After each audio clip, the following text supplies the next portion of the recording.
ఆర్య. బద్రీనాథ్లో ఉన్న నా గంగోత్రికి రాయినది ఏమనగా, నా పేరు సూర్య, సన్ ఆఫ్ సత్యమూర్తి. నేను ఇక్కడ హ్యాపీగానే ఉన్నాను. నేను ఒక విషయం చెప్పడానికి ఉత్తరం రాస్తున్నాను. ఇద్దరు అమ్మాయిలతో అలా వైకుంఠపురంలో నన్ను వరుడినిచ్చేశారు. నాకు అది నచ్చక రుద్రమాదేవి గారి రేసు గుర్రం పైన పరుగు తీశాను. ఎందుకంటే నేను నీకు మాత్రమే సరైనోడు. నేను అసలే దేశముదురిని. ఎవరు చెప్పినా నేను వినను. నేను ఏది చెప్పితే అదే వేదం.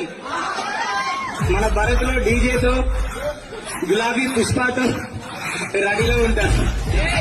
Thank you.